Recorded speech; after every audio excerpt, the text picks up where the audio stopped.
Hey guys, Sheldon here, and Mike's here as well. Hey, everybody. Um, guys, I know if you, I don't know what you guys thought when you saw the title of this, I don't want to say episode, but when you saw this recent upload, that it was a special announcement. Um, it is a special announcement. Unfortunately, it's not a good one. Mm-mm. Um, First of all, I just want to say, guys, we love you guys so much. The show became so much more than we thought it would. You guys are awesome. You're very active on our social media, and you've been downloading our episodes. Episodes have been downloads have been increasing. We've had some great conversations with you guys, and I would even go as far as saying we've actually made some actual legitimate friends because of the podcast. Like we've actually become friends with some of you, Mm-hmm. and we just want to say both Mike and I, we really do appreciate it. Thank you so much. Unfortunately, this is a shame because it just seems like the show has just now started picking up momentum. That everything seems to be increasing, going forward. But Mike and I have been talking for a while, and we don't make this decision lightly. This is something that we've talked about for the past at least past couple of weeks. Yeah. We both have a lot of stuff going on outside the graveyard shift. I recently got a new position at work that requires a lot of attention from me. We'll put it that way. Lots of time I have to put in some extra time. It's a lot more responsibility. Um, Plus, I got offered a position on another podcast. It's actually a paid position. That's hard to refuse. And Mike, you've got a lot of extra stuff going on as well outside the graveyard shift. Oh, yeah, I've got. I'm bringing back my old podcast, as you know, and that's taking a lot more time than I expected. And, Mm-hmm. well, you know what they say, you got to dance with the one that brung you, and it got me into the world of podcasting, so it's, Yeah. it's getting the most priority right now. Yeah. So you can probably tell where this is going. So once again, we really do love you guys. Appreciate everything you've done for the graveyard shift. We really do. Unfortunately, after talking about everything's going on, something had to give, basically, for both of us, and we didn't take the decision lightly. We tried to figure out something else, some other way we could work this out. Even considered reducing the length of the show to maybe making it half an hour episodes, but we didn't think that format really worked because it doesn't give you a lot of time to talk about stuff. So, fortunately, we've both come to a mutual decision that we're ending the graveyard shift. Yeah, we're clocking out. Yeah. It's been 9 months. I can't believe we've been doing this for 9 months. We went into this not knowing where it was going to go, how it was going to be, if this was just going to be like a little hobby for us, or if it was going to become something real. We had no clue. But it has become something real, and it was kind of a blessing and a curse because we did like that it was picking up, but also that meant that it required more attention, more time to be put into it, and we just can't right now in our lives. We can't put the time into the graveyard shift that it requires. Yeah, it's, I mean, I like 9 months, that's like making a baby time. Yeah, And, now, it just didn't work out. yeah, or worked out more than we thought it would, at least. Yeah. We thought, literally, we were going into this. We thought maybe this is something we can kind of half-ass, but we see now that this show requires full ass. So, Yeah, I mean, it kind of started to go downhill when we started to care. Which, yeah, that's the kicker for me. It's like when we realize that this is like a serious thing, this is a legit podcast, a legitimate show, that's when we realize that we probably can't continue going, and that really sucks. This is my first podcast, and so obviously it has a very special place for me, and I'm very grateful to it. It brought me into a world that like I never thought I'd be a part of, but here I am now, like actually going into it. It opened up other opportunities that I really can't turn down. And geez, Mike, this is hard, man. This is much harder than I thought. I feel like we're a couple that's, a married couple that's telling their kid we're getting a divorce. Yeah. Now I know what Prince meant when he said, like, life's a party, but parties weren't meant to last. Yeah. And this was a party. Like, it really was. I loved it. Like, it's unfortunate that things worked out this way. But, like we said, something had to give. And it just, unfortunately for us and for you guys, you guys are so loyal and really got into the show, that we got to do this. Yeah, you made it real. It was, yeah. Yeah. So we've got 40 plus episodes in. Those episodes are not going anywhere. They're still going to be available for if you still are interested in going back listening to some old episodes, just kind of refreshing the memories, and share it with people that you think would be interested. I mean, like I said, those old episodes, all 40 plus episodes, are still there. And so let them know what was. Yeah, and who knows, maybe someday things might change and we figure that we can take it back, like, resurrect the graveyard shift. Exhume it. Yeah. But that's probably unlikely. But I mean, we would have to see like a lot more than we can a lot more feedback and Patreon. Like, it's more than we can expect right now, and more than we would ever ask of you. But yeah, so unfortunately, guys, that's where it is. And just wanted to thank you guys again. Like, it was a riot. Love you guys. Wish you all the best. Hopefully we'll stay in contact with a lot of you to become friends with. And I don't know if you have anything else to add, Mike. So I guess there's really nothing else to say except April Fools! We're not going anywhere, bitches. Fuck, no, we're not going anywhere. Come on. You honestly think you're going to get rid of us that easily? I told you, the graveyard shift doesn't end until one of us is in the graveyard. Oh, no, guys, sorry. No, we couldn't resist. I am so sorry. But no, we are not going anywhere. This show is our priority. Well, the show is my priority, and Mike's like, Mike shares equal priority from all, like, the million episodes, or million shows that he's doing. Although this is, like, I would say my highest priority, because you are the best crowd ever! You guys are great. We are not going anywhere. Like, seriously, I don't know what kind of catastrophic event that would have to occur for us to give this up. But we've got episodes for a long time to come. Don't worry about it.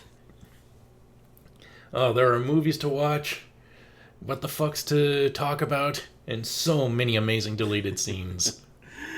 Yes. And so, guys, sorry for the scare, and I hope you guys actually listened to this all the way through and didn't just like, hey, these assholes are done, whatever, just turn it off.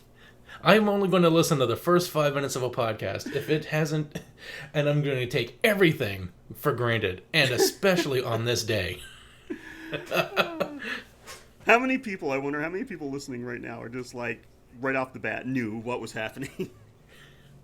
I'm more interested to wonder how many people actually had, like, palpitations. Like, oh fuck, it's over. No. Oh my god. I just hope this didn't backfire and people are just like in the first 5 minutes like, well, time to rescind my Patreon. Yeah. That's it. Like everything just our downloads and our Patreon just like stops. It's kind of like Zombieland. You're just like, I'm gonna go scare this kid with a shotgun and pretend that I'm a zombie. Exactly. So guys, no worries. We are not going anywhere. In fact, another episode is coming right now. Thank you so much, and enjoy another episode of the non-canceled Graveyard Shift. The revived and immortal Graveyard Shift. So, Mike, go play that theme music, please.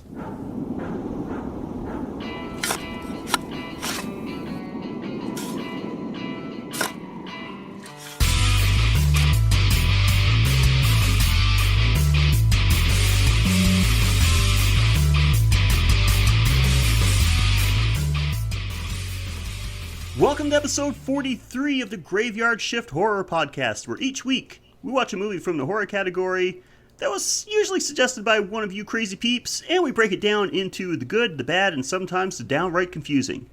We'll talk about the plot, some production details, and anything else we feel is fun or relevant. I'm your host, Sheldon, and I never worked a graveyard shift alone. Please say hello to the guy that ain't nobody's fool, April or otherwise, my co-host, Mike. Hey, everybody. Sorry if we scared you or made you very excited with the intro. It was Mike's idea, just in case you're wondering.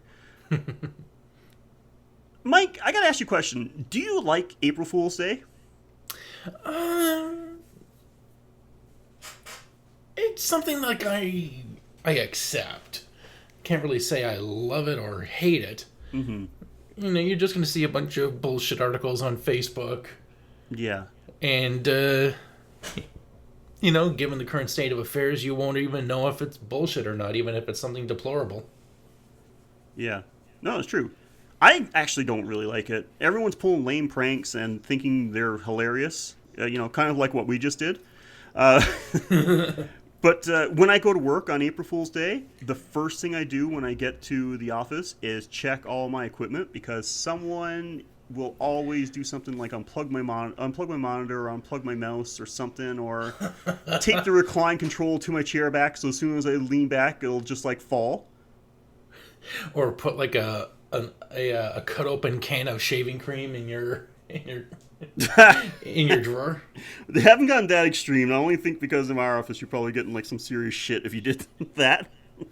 So it's usually like, this is the thing. I don't like pranks like that are actually kind of funny, but still I get pissed off if somebody did it to me.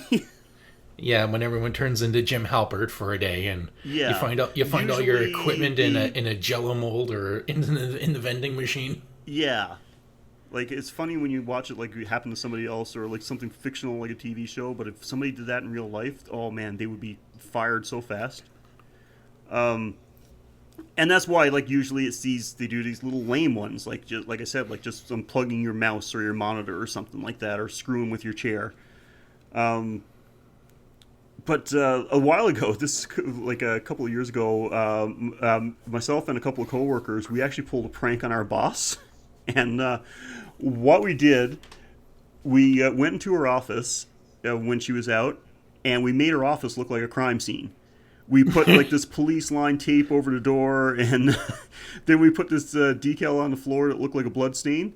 And we had like little evidence markers all over the place. We even put a chalk outline of a body on the floor. Of course, like, it didn't take her long to realize it wasn't real, but the look on her face when she first walked up and saw it in her office made it worth it. Okay, so yeah, so like, I don't know, like, I don't really like April Fool's Day that much. I just think like people like just do really lame pranks, and it kind of bothers me. It's more annoying than funny. Yeah, go big or go home. Exactly. But Mike, speaking of April Fool's Day, why don't you tell everyone what we've got for them this week? Today's episode is I Pity the Fool, because we watched April Fool's Day. We sure did. So here's some, actually, April Fool's Day, right?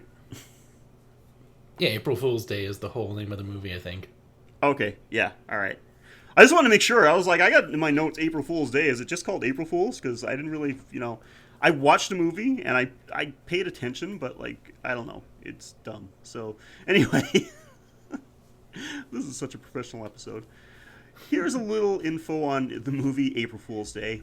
Released on March 28th, 1986, April Fool's Day is an American mystery horror film directed by Fred Walton. It has a runtime of 89 minutes, though it seemed much longer.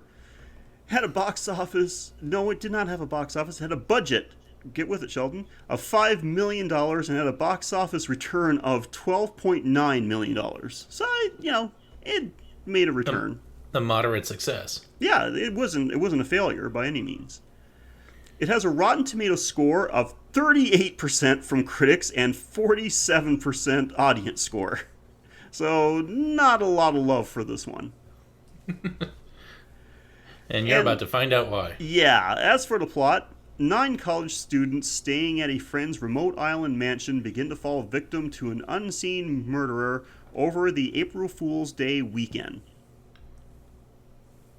So, before we get into talking about in detail the good and the bad and all that jazz, what did you think of this one overall? You're right.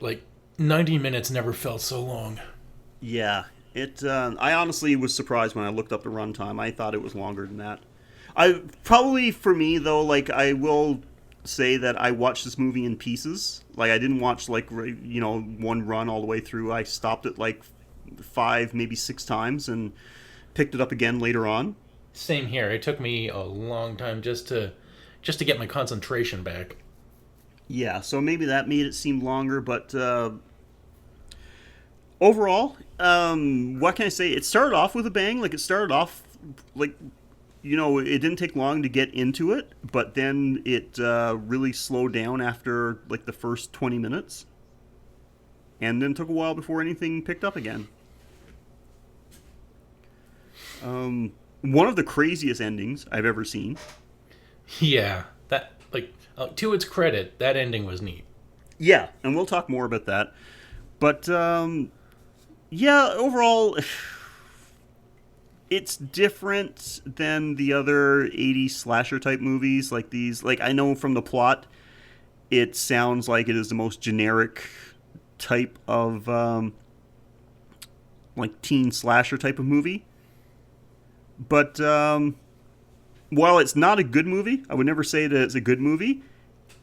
It's pretty original, actually. But you don't know that till the end, is the problem. So anyway, since we're already talking about it, let's get into it. We're going to talk about the good and the bad with this movie, like normal. This is where we get to be as specific or broad as we want, whether it's a certain scene, certain line of dialogue, or an overall theme, doesn't matter. Anything that we liked or didn't like, this is where we'll discuss it point by point. And we'll start off with the good, and like usual, we'll start off with Mike. So, Mike, you might have to dig for it, but tell me something good about this movie. When all the girls get to the cabin and they're in the kitchen, they're reading this, I guess Cosmo or Chatelaine or something. And they're having this amazing sex questionnaire. And I just love the fact that it's okay, the next big thing for you would be oral, anal, or threesome or lesbian. And I'm just wait a second, that's oral is a big thing? Yeah. Had it not taken ooff at this point? Was it just introduced was oral a new shaving? thing in the 80s? Yeah, just like shaving hadn't been introduced since 1998, and I guess oral was officially introduced around 1982. So it was just one of those new things. So we both made notes on that scene in the movie, because I have in my notes at that scene, oral, oh my. Yeah, the fact that if you're so worried about being a prude, you think oral would be the first thing you do, since the full thing would be the big step, and oral would just be those half measures until you're ready. Especially but no, apparently you spread your legs and you go full bore, and then maybe if the relationship gets cold, then you can start adding some spice to it by adding oral. Yeah, really.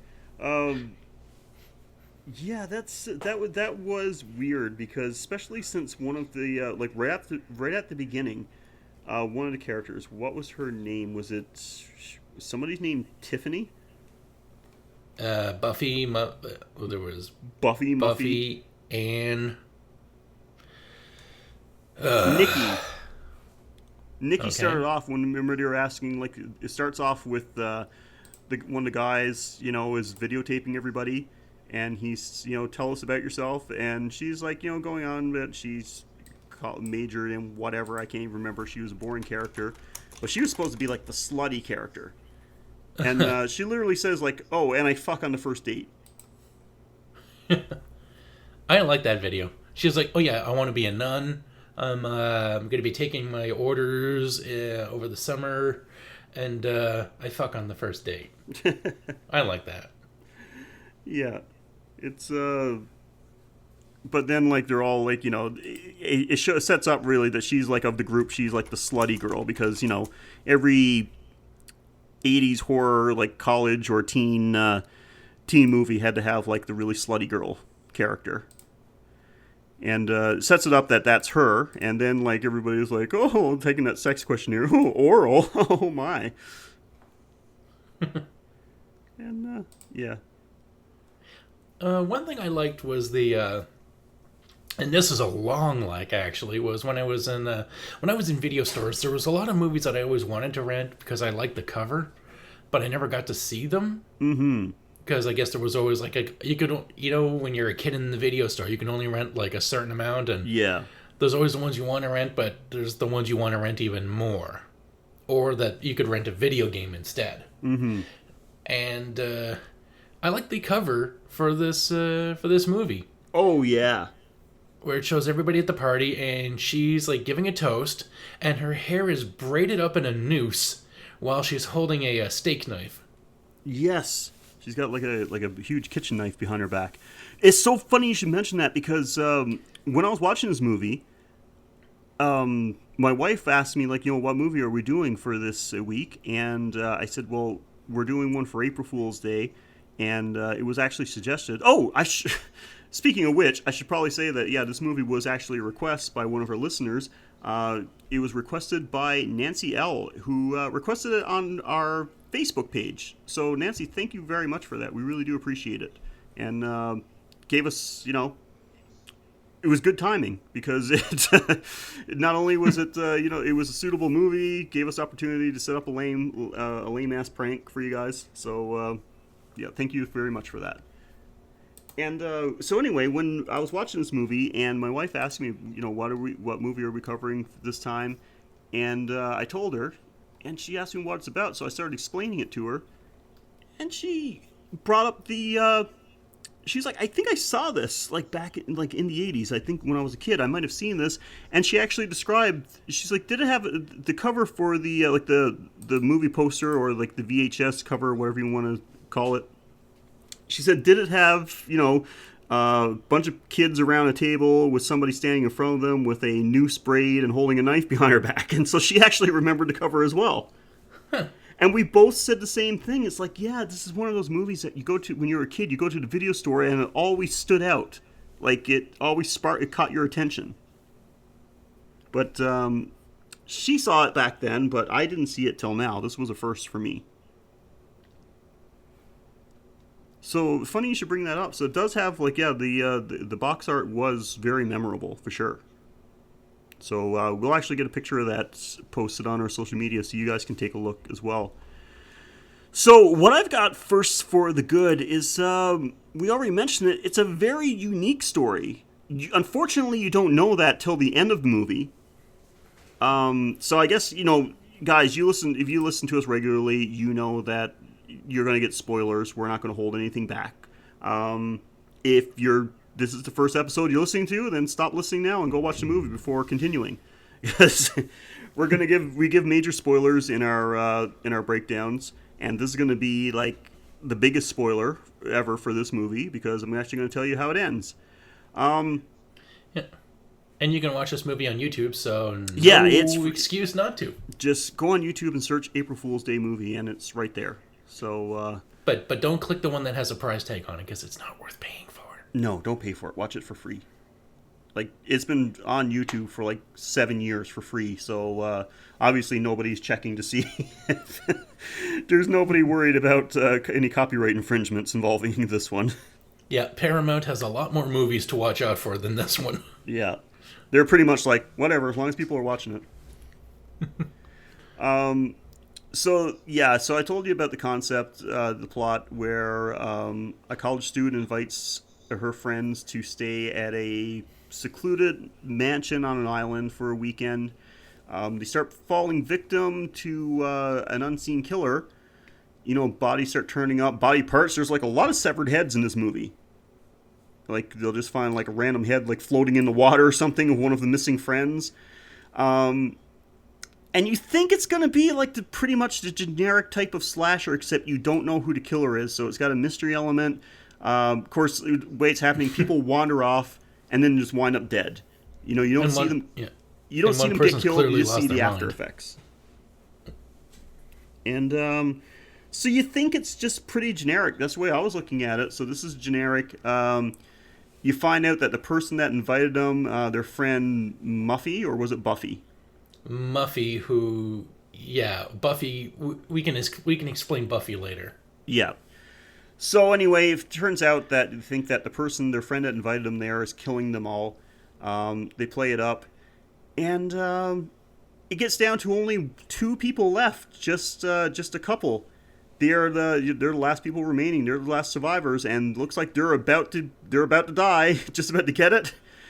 One of the survivors runs into like a den, like a living room type area, throws open the doors, and all the people, all their friends that they thought were killed, are sitting there in the living room and just shout, "April Fool's Day!" So it was all a huge prank. Nobody actually died. So I said for my good, I was like, hey, you know what? I'll give them respect for that. It was something unique. That I did not expect that. Yep. I thought the only connection to April Fool's was that it just happened to take place on April Fool's Day, and you know, there was like at the beginning there was a lot of lame pranks being set up. And I'm like, this is a weird thing to base a movie on. But yeah, so caught me off guard. I'm not going to lie. Like, it was, in that regards, it was unique. It turns out that all the kills, all the dead bodies you were finding were all fakes, were all props. So, like I said, it's good. That was unique. Unfortunately, you don't find that out until the end. So for, 85 of the 89 minutes, you just think it's like a generic, just slasher murder mystery. Yeah, well, without anything really iconic in it. Exactly. So take that for what it is. All right. So, Mike, what else you got for the good? I like the party scene. When they're meeting it the first time and they're talking about college, and they give a toast, and there is like a little April Fool's prank. Apparently, like, they were all given dribble glasses with their champagne. Mm-hmm. But the way that they were interacting and sniping at each other playfully, it just seemed like a nice party scene. Yeah. Yeah, it wasn't bad. Like, I mean, it's I'll talk about this some more a little later on involving that. But what did you think of the characters themselves? Or should we? No, you know what? Let's stick to the formula, because it could be this that could go either way. So, well, we can answer that question later. We'll stick to the formula for now, and if we're short on time, then we'll tear the movie apart even more. Yeah. All right. So what I've got next for the good is, and this is kind of a weird one, because the effects, like the props, the practical effects, the makeup effects, were all pretty well done in this. They were? Like the look of the dead bodies. Well, first of all, the first victim, I want to say, for the in the movie, was the guy that got crushed between the boat and the dock. and Oh yeah, when he gets like a splinter in his eye.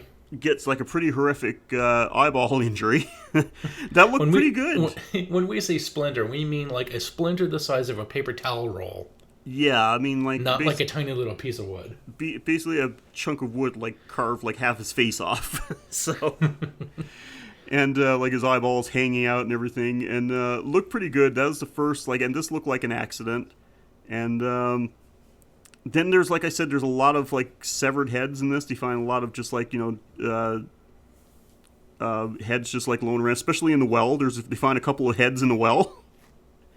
And like they all look pretty good. Like it looked like legitimately like decapitated heads. All the dead bodies they found looked good, and even though in the movie it turns out they were all props as well. But just the look of it, like yeah, like I was impressed. Like the special effects guys in this did a decent job. Especially consider like it was an '80s movie with not a huge budget. I've certainly seen worse special effects and worse props in better movies. And so I'll give them points for that, for sure. Yeah, you can see where the part of that $5 million budget went. Yeah. Okay, you got anything else for the good? I like all the various pranks that were scattered all throughout the mansion, like the whoopee cushion, the dribble glasses, the exploding cigars, broken doorknobs, like crying baby tapes in a hidden Walkman, the Felix the cat clock behind the painting, so it looks like the eyes are always moving. Yeah. The heroin paraphernalia, the S&M gear. Like that was just. It was such random stuff like strewn all about that house. Yeah, I can't say I loved it, but it was. Yeah. It was not bad. I know, we're digging. We're digging this one. And I'm all out of goods now. Me too. That's pretty much it for me. All right, so moving right along, let's get to the bad. Something tells me we're going to have more to talk about here. Oh, yeah. And since you start off with the good, I'll start off with the bad.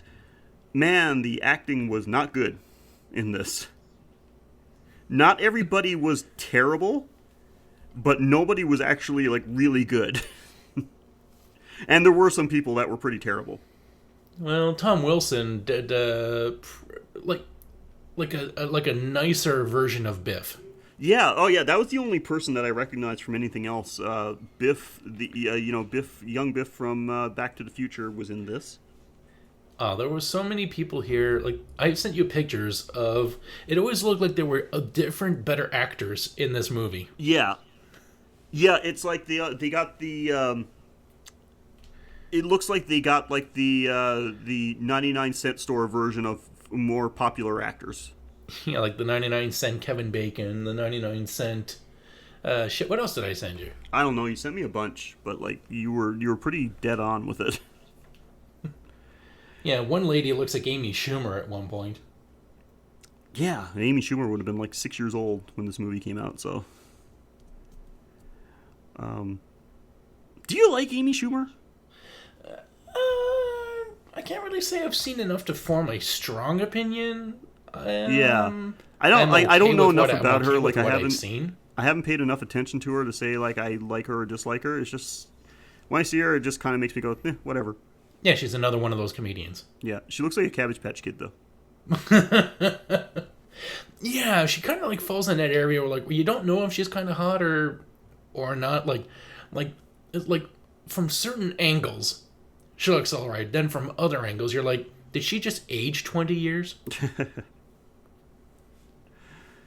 Oh my god. So yeah, what were we talking about? The acting. Yeah, the acting wasn't good in this. It's a lot of it was pretty wooden, and it seems like it's kind of weird because obviously this movie was made in 1986, so this is not what was happening. But it felt to me like I was watching something that was made by a bunch of millennials that were trying to act like they were into 80s. And like I said, like that's obviously not the case because this movie came out in 1986. Like they were, young adults in the in the 80s. but it just came across like really kind of forced. And I can't explain it. Like it's like they're almost like a checklist for '80s characters. Yeah, you got like the jockey douche. Yeah. You got the out of town guy who's trying way too hard to be cool. Mm-hmm. You got the slut. You got the slightly lesser slut. You've got the prude. Yep. And then you've got like the nice boy next door, and then you've got the annoying jokester. Yeah. Like no two who doesn't get humor really. Like no one of those type of things where they've got a checklist of characters. Like no two characters are alike. You know. But well, two of those guys like Tom Wilson and the guy that he hung out with, they seem to be like birds of a feather. They got along great. yeah, that was the guy that he pretend stabbed, right? Yeah, where he like flung a knife at him and it's like, Yeah. oh, kill Surprise, he got stabbed. Oh, no way, he didn't. It was just a rig. Yeah, Which was what? a good gag. That was horrifying, man. Seriously, I would have like stabbed those guys for real if they did that to me. And they did. It was a good setup for that gag because they seemed to be getting like more. They were publicly annoying each other. Like there was some underlying tension going on, and then like one of them like went too far, and the other one got angry, and he's like, "I don't want to play anymore." And he throws the knife at the guy, and it goes right into his chest, and he's like, "Ah!" It falls over. That's commitment to a prank, man. Like he actually fell off the ferry. Yeah, well, people didn't have like $600 devices. They didn't have $600 electronics in their pockets at the time, so you could just randomly throw yourself into the drink, and you just be like, "Yeah, so what? When my wallet's there, like it just dries out like everything." Exactly. Okay, so what else you got for the bad? Oh, this is slow. Oh yeah. The pacing on this was so slow. Like, you went from a great prank, and then people are just going around the house finding various pranks, but nothing is like really coming of it. It's like you're just filling time until the kills start coming, and when they do, they're okay. But like you said, the acting is not that great because, well, I guess I can't really say the acting. I'd have to say like the way the characters act. Like they seem to like get over deaths way too quick. Oh yeah, man. They didn't seem at all like very concerned about like their one of their friends getting his head crushed, and they seem very aloof for people that just found like a bunch of like their friends' severed heads in the bottom of a well. And I felt that should have affected the pacing. Like there should have been like a stronger sense of urgency. Like things should have started ramping up as soon as one person is found dead. Then that's when it really should have like. Like there should be like a kill every 10 minutes. Yeah. And like lots of suspense and fear leading up to it. Yeah, no, you're right. So what about you? For next time I listen, you almost nailed it. Like I just said, like this movie is boring. It starts off, it doesn't take long to get into it at the beginning. We do get like this weird like flashback of Muffy Buffy, whatever her name is, as a kid. That really doesn't mean, you see this little weird flashback of them when she's a kid, but it really doesn't do anything. It doesn't go anywhere. It doesn't set up anything. It's not even it's a total MacGuffin. Yeah, it's pointless. But it does nothing. Yeah. But not even like a good MacGuffin where it's just like, oh, you're taking us on a journey. No, you're just filling screen time. Yeah.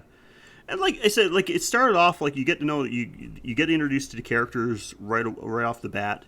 It doesn't take long, we're into. It was entertaining because like within the first 15 minutes, you get the characters, you get the first prank of the stabbing where you think somebody died, but it was just a prank. Then you get like shortly after that, you get the guy getting crushed between the dock and the ferry. So it started off like I'm like, hey, this like the pace on this is pretty good, and then we see nothing for like the next 30 minutes. Yeah, which for a 90-minute movie is a third of the film. Yeah. And then it's like all the kills like just kind of happen like towards the end. Well, all the fake kills. Fuck. Yeah. I've got one more bad. Okay. The music, because it kept reminding me of Poltergeist. And when you remind me of a better movie, that's a mark against you. Yeah. You should be reminding me of the movie I'm watching, not a movie I'd rather be watching right now. Mm-hmm. No, I know what you mean. Like, did you notice that? Did you get Yep. a Oh, poltergeist fight? absolutely. Yeah, don't that's a big flaw. Don't remind me of like that I could be watching a better movie than this. Like that's a flaw that a lot of movies try to do that. I don't think that was intentional on their part. I don't think so anyway, because it seems like kind of a weird thing. But there's a lot of movies sometimes they'll do like a little homage or a little tribute to a different movie. And I'm like, it's fine, do that if the movie that you're making is good. If not, it just reminds me that I could be watching a better movie. Yeah, Whether like that the was music, intentional or accidental, the music that's what keeps happened coming. here. The music keeps coming back, so I'm constantly reminded. Man, it would be great if a tree came out and tried to eat a kid, or if like a reject from the Wizard of Oz lied to us about the house being clean. Yeah, it turns out that the killer was a living tree all along. Okay, so I don't know if I could say anything else. Like, it's kind of, this movie is another one of those movies that doesn't give you like a whole lot to talk about. Like, it's not beautiful. It's not good by any sense, in any sense of the imagination, but it's not like aggressively bad. No, like Thanksgiving. Yeah, You could talk about that movie. Fuck. because it falls into like the so bad it's good category. You're entertained by how bad it is. Like, and it is ridiculously bad. Like, it's trying to be bad on purpose. This is actually like these people that made this movie thought like they were making a good movie. And yeah, it's unfortunate. Like, I know it's a surprise ending. It kind of ticks you off. Those like, yeah, I said in the in for my good column is that like, yeah, it's a unique story. Like, it was actually something fresh. Unfortunately, I'll put it in the bad column as well. Like, it straddles both columns because you don't know it's a unique and a different. It has a unique spin on the story, the slasher story, until the end of the movie. So, yeah, just there's something else I wanted to say too, but I think I'll leave it for the final category. So, I'm ready to embrace that if you are. yeah, let's go on to it. Like, I think we've covered all the bad. It's just a dull movie, really, and not well executed. So, we do have another category other than the good and the bad. It's a little something we call the what the fuck category. It's where we talk about something that just was downright confusing or something where we just could not believe what we just watched. And I think this one, I got a feeling we're going to have the same entry for this. Well, I'm sending a picture to you for me to talk about for my point. And my what the fuck is what I simply call the impossible pretzel of love. What the hell is going on there? We see, who the fuck is this? Nikki? Is No, it it's Nikki not and Nikki. Rob? This is the final couple, right? The last one's left alive. I'll put. So that would be Nan and not Nan. it wasn't Nan? Kit? No. Kit. Aim. Yeah, so we see Kit and Rob. They're at one point when Arch Tannen is walking around the place trying to, I don't know what, like, he's got this look on his face like he's trying to sneak up on somebody, but he's just opening up every room in the house. Like, I don't know what the fuck his game is. And he walks in on Rob and Kit mid-fuck. And what we see is, well, like I said, the impossible pretzel of love. We see him, like, his head is just below her chin, like he's motorboating her, except his arms are like reaching out to the wall, and her legs are in front of his arms, like, and then she's got There's like one arm in the air, her legs wrapped around his arms, which are like over her, like he's eating her out. Except he's motorboating her, and he's like thrusting his hips, and just given the dimensions of their spines, like either he's got like a 3 foot walrus dick. no, there is Or- no. I'm looking at this picture, and there is no way the required parts are making contact here. No, no, unless one of them is like a freak that would make Ron Jeremy go, like, think twice about his career. Yeah, no, there is no P in the V in this picture. It's like unless this guy's got like a 4 foot dong, that's not happening. Yeah, and like he's thrusting his hips, so it looks like he's either fucking the mattress, or again he's giving her just the tip of his massive schlongiolus. Hey baby, do you like it when I press my abdomen into your V?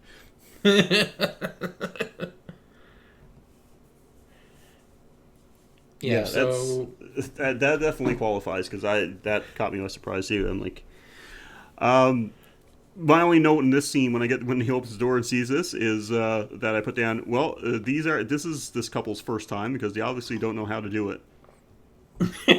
yeah, he's just grinding against he's grinding against the bed, thinking like, Yeah. oh wow, I'm doing it. I'm Well, actually doing it. They did have a lot to drink we're that night, naked. so. So this is going to be a first for me when it comes to this category. But my what the fuck is actually the entire premise of the movie. So this person invites all of her friends to this secluded like island mansion for one elaborate prank, which involves her cornering her friends like, alone, one at a time, and saying, hey, I'm a special effects master. Here's a prank. We're going to, you hide away. We're going to pretend you're dead and scare everybody. And then we'll do that to everybody one by one until there's only one couple left. And nobody knew going into this that this was a prank. No, everybody is just like, terrorize our friends and scare them into maybe attacking you. I mean, like, that's just the biggest thing. There, like, when she's chasing her friend in the kitchen, it looks like, oh, this is the final showdown, like the real killer Buffy, who has killed her twin sister, taken her place, and is now killing all of her friends, is now closing in on the final victim. You're in the kitchen where she could throw a knife into your fucking eye. Yeah. Like you need to account for this in your prank.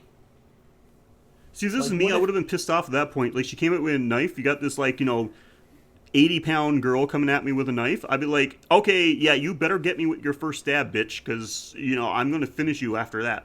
Yeah, I'm closing in on you, and I will choke the fuck out of you. I would have bashed her with a table or whatever else I got my hands on. I would have chucked a chair at her. Like, it's just such a ridiculous concept. Like, her plan went off without a hitch. Everybody played along with it. And nobody defended Chaz, nobody defended themselves in an appropriate manner. Like, in the course of 2 minutes, one guy had to pretend to play dead. Not only play dead, the guy Chaz, which is like the most 80s privileged white boy name ever, Chaz, and had to pretend that like he was dead and had his dick cut off. And then his girl, I don't want to know if it's a girlfriend, but anyway, she finds him, discovers him, thinks that, holy shit, somebody just snuck in and cut his dick off, and now he's dead, and you see the closet door open, and so we think that she gets killed, but turns out, like I said, it's all just a prank. So this is Buffy hiding in the closet, comes out and says, oh, actually, he's not really dead, see, he's alive. We're just playing a prank on everybody, but I didn't want to tell you guys because I needed to make it believable. I would have punched her so hard. Yeah. And everything went off without a hitch. Like, you don't think that somewhere along the line somebody would have been like, oh, you're alive. Are you fucking kidding me? You scared... Especially this chick that fell into a well and almost drowned and thought she was in a well with a bunch of severed heads. Oh, in a body. And then she just decided that, like, oh, it's a prank. Oh, that's funny. Let's just, yeah, I'll play along with that. Are you fucking kidding me? Yeah.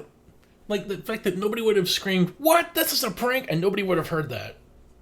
Oh my god, so ridiculous when you think about it. It's like, and oh my, and these are supposed to be like the all the props, like the severed heads and all this makeup effects, the dead bodies hanging, like some people were actually hung from a noose. This is supposed to be the work of like an amateur special effects artist.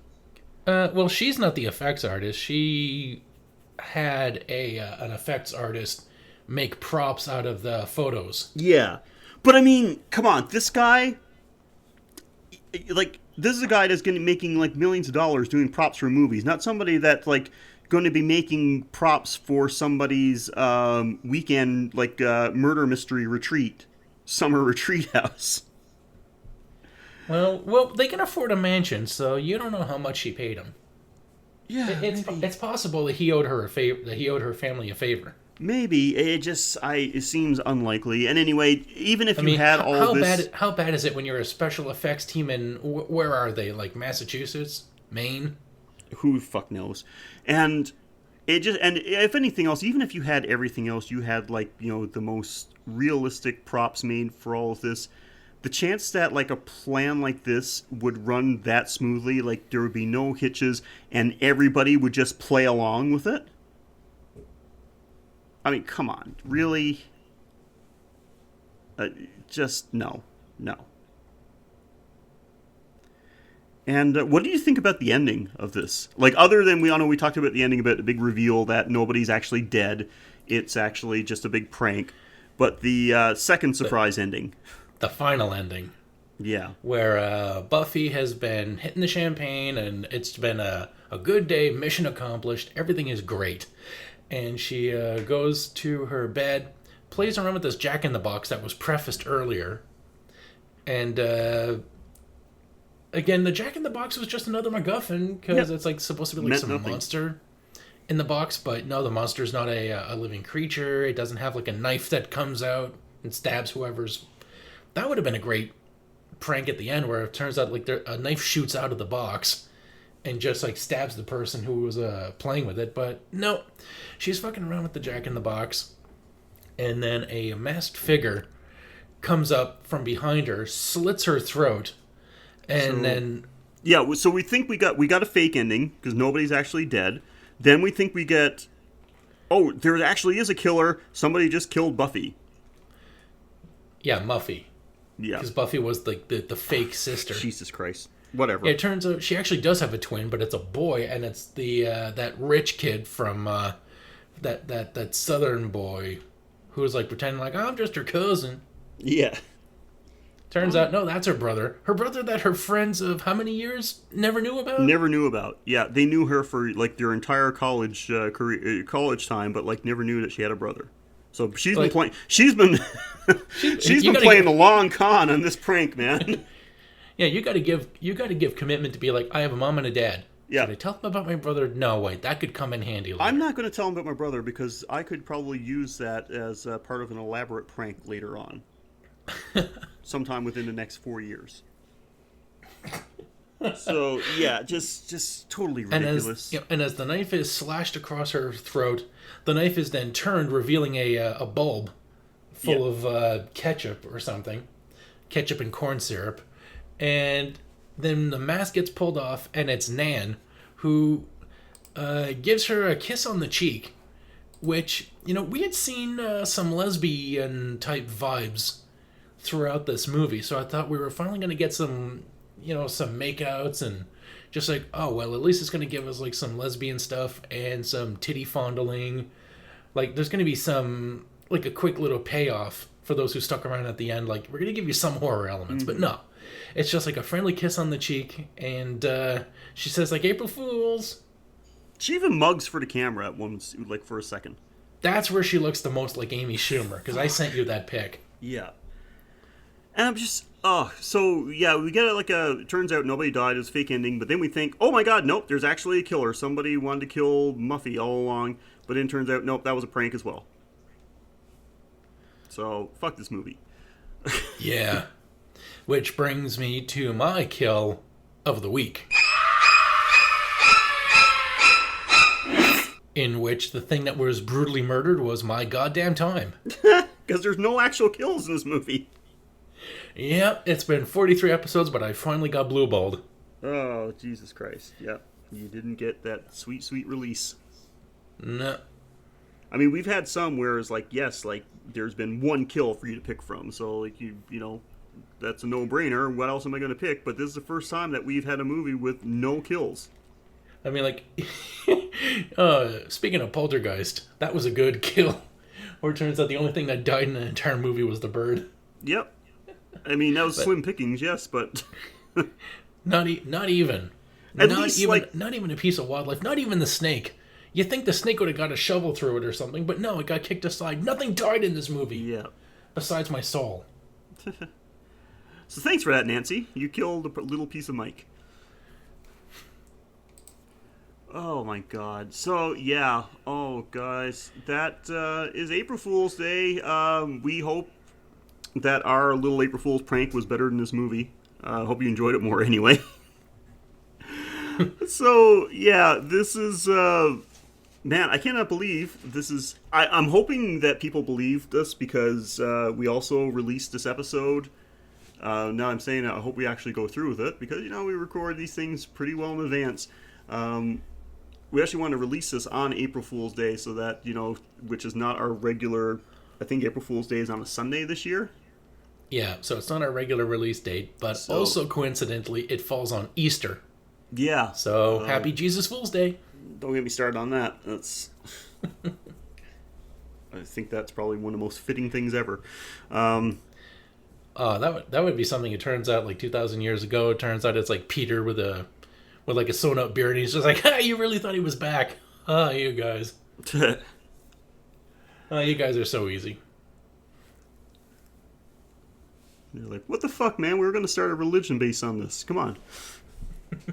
Well, we can just cut this part out. Or we can just do like you bitches and think that it was real. So, guys, yes, that's April Fool's Day, the movie. Check it out. Like Mike said, if you do decide that you want to see it, you can check it out on YouTube for free. Don't pay any money for this. Just don't.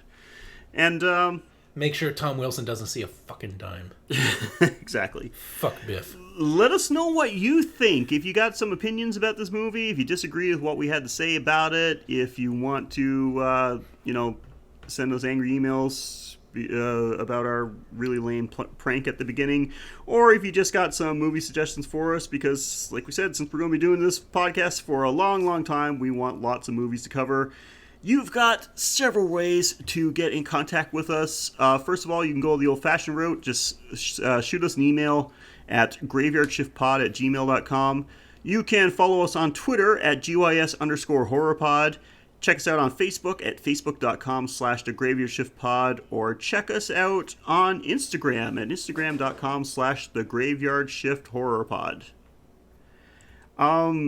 If you're feeling particularly generous, you can make a donation to the show at www.patreon.com/graveyard.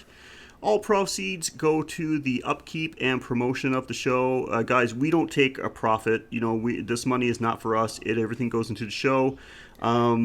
Ultimately, what we want to do is, you know, have enough money to cover the costs of producing and publishing this show so that we can keep that going.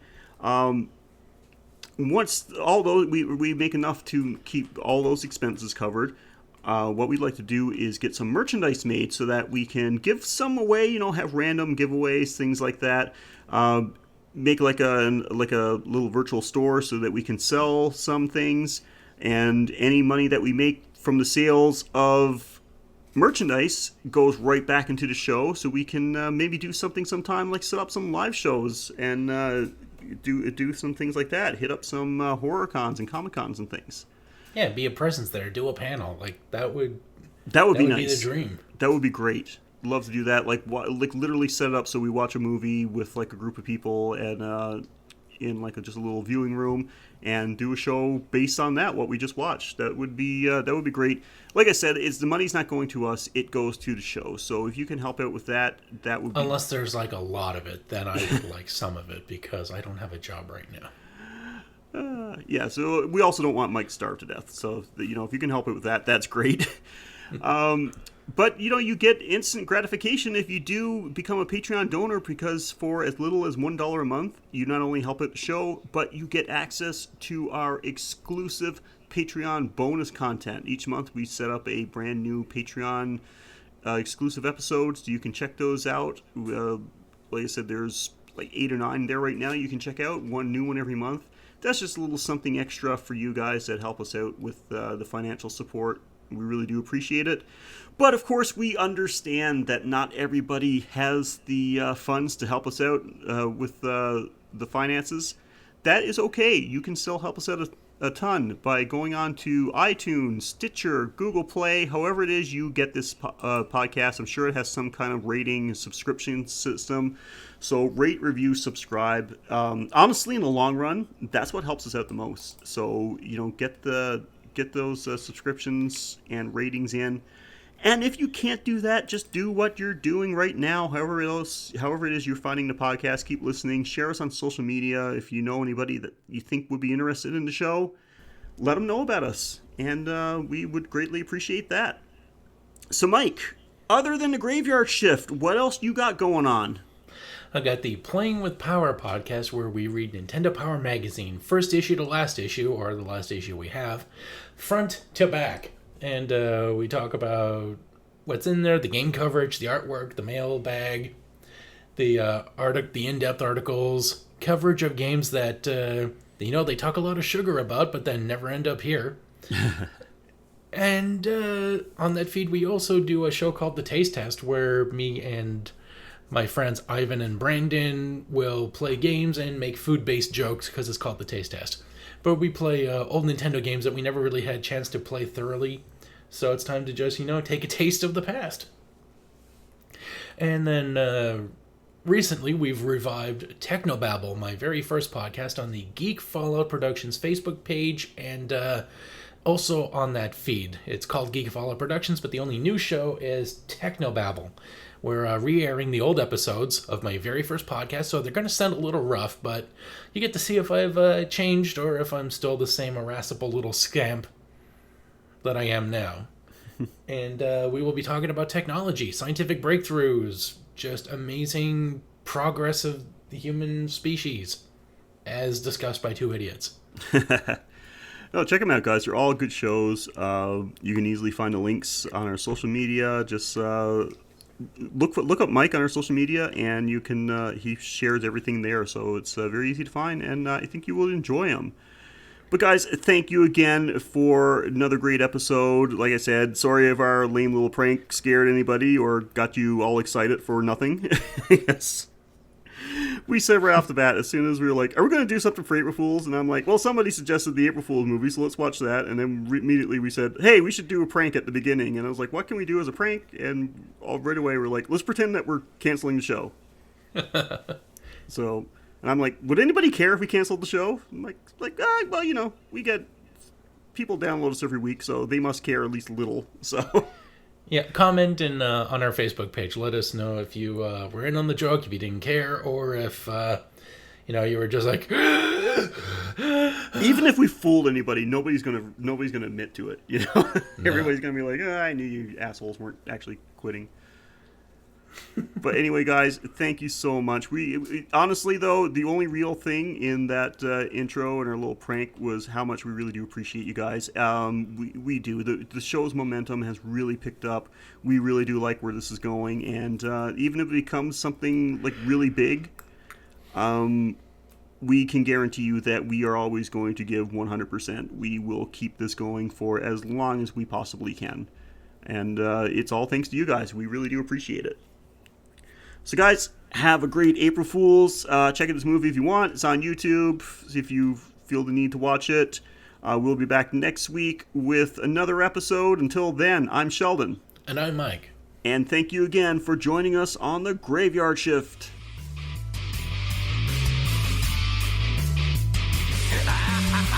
Ha ha